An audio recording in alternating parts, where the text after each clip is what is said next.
How and why did you decide to write an anti-Islamic book? After high school, I went to university and I did comparative religion. And the remarkable thing, I think, was that the first day of me going to college was September 11, 2001. Already thought, okay, these Muslim guys are kind of crazy and this religion isn't the truth. Then a few years later was this guy in the Netherlands called Theo van Gogh, Theo van Gogh. He was a famous filmmaker and he was killed in the street. He was shot and they tried to slit his throat and they put a knife in his stomach with a letter on it for another girl, Ayaan Hirsi Ali, and it said, "You are next." So it strengthened my anti-Islam feelings in such a way that I thought, well, I have to become politically active to do something and stop this evil of harming our country. You started politics because of Islam. Yeah, and that really had to do with Islam. That was the reason that I wanted to write a book, to explain to people why Islam was a danger for the world. When I was writing my book, like I said earlier, the questions, the doubts I had about Christianity popped up again. And that was about truth, of course, because I was a believing Christian guy. And yeah, the Christian questions I had in the end were answered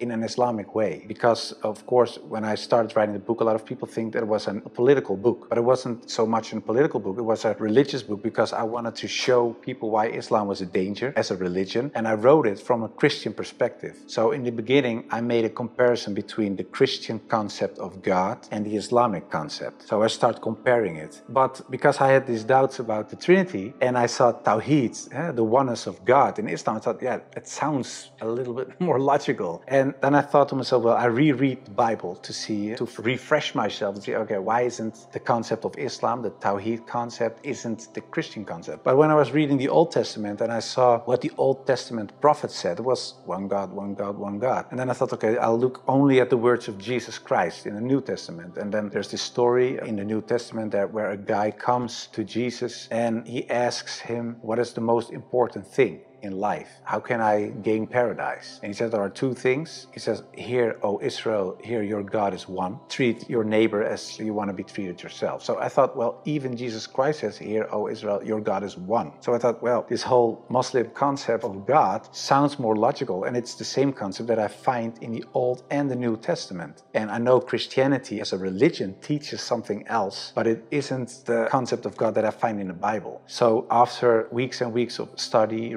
rereading all kinds of books, I thought to myself, okay, perhaps this oneness of God is something that is true. So that's how it started. What resources did you use while doing your research? Because I was kind of shocked, I started writing to several authorities on these religious matters. And one of the guys that I wrote to was Sheikh Abdul Hakim Murad, and he's a professor from Cambridge University. But in a way, it was kind of strange, of course, because I was a politician back then still. I was writing an anti-Islam book with an anti-Islam purpose. And I'm asking this Muslim professor from another country, can you help me?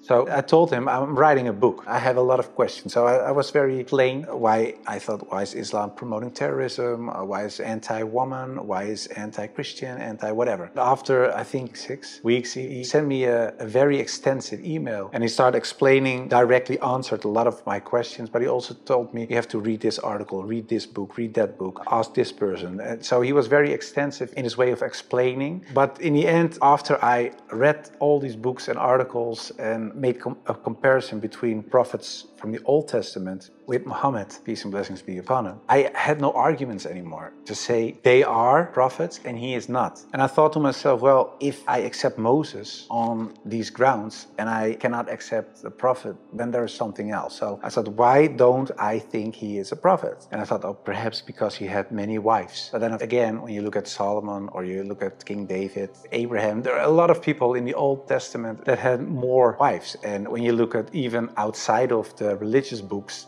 culturally in Europe, in Africa, Asia, everywhere, there were men with several wives for several reasons. So I thought to myself, well, that cannot be a reason either. So one by one, all these reasons fell. And then in the end, I thought, well, I have to say all of them are not prophets, but I didn't believe that because I thought, well, the things they did, they said, the miracles that happened, etc., they were confirmed in what they said and what they did. So they are. And then I said, well, then I have to accept that Prophet Muhammad perhaps is a prophet too. So I was doubting it. So first I thought, thought, well, it's the most evil person I know because of the history. Then I said, well, perhaps it's not that evil, but he's not a prophet. And in the end, I started doubting, perhaps he is a prophet. Yeah, that took, of course, me reading a lot of books again. And the one thing that I think was very wise of Abdul Hakim Murad to say was, he said, well, the books you read about with the anti-Islam arguments are written by non-Muslims. He said, if you want to know more about Christianity, you don't read books from atheists. You start reading the books from the Christians. Why do they believe this? What are the arguments? So he said you have to do the same with Islam. So start reading Islamic books from Islamic teachers, from Islamic scholars, etc. And then you can see, if you compare the books on the same topic of people who are Muslim and wrote those books and non-Muslim, you can see where they took the wrong turn, where they translated words in the wrong way, sometimes perhaps even not on purpose, but just because they didn't know, where things are added, where things left out of it. So, and in the end, you see there's this other religion almost created because of all these things. And that's what I did, and that's what I also did with The Life of the Prophet, because I read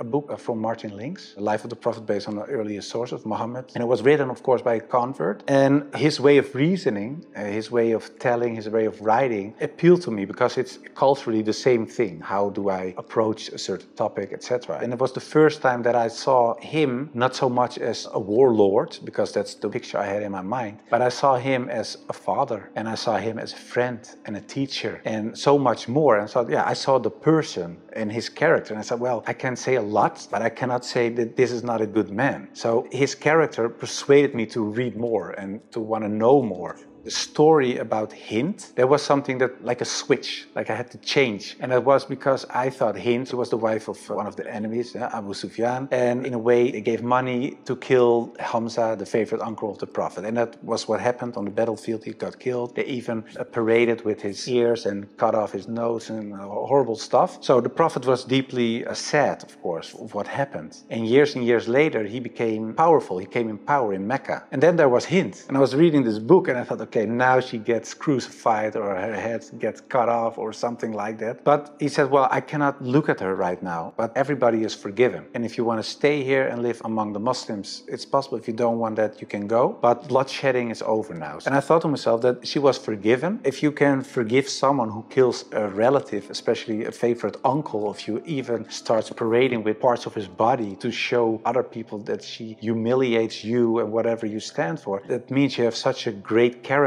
It's very special. It's something you don't see. And that's what he did. So I thought to myself, well, it was a really special guy. And when I thought that, I thought, well, I have these arguments for him being a prophet. I see his character. I see the way he treated other people. I see how he treated his enemies. I think he is a prophet. But then I thought to myself, whoa, that's horrible. Because I already accepted this oneness of God. And now I say he is a prophet. If I say there is only one God and Muhammad is his prophet, that's almost shahada. So I thought to myself, okay, let's close the books, stop, this is going in the wrong direction. And of course I wasn't that anti-Islam anymore because of what I read, what I saw and what I experienced. What I tell you now, it sounds a little like a fairy tale, but it really happened. In the end, there were all these books at the table, and when I had this feeling of, yeah, okay, this is shahada in a way, I thought, well, I put all the books away and I put the books on the highest shelf, but there were so many books that a lot of books fell off the shelf. And one of the books that fell off the shelf was the Quran. And when I picked it up, my hand was on a page with Surah 22, ayat 46. And it says, it's not the eyes that are blind,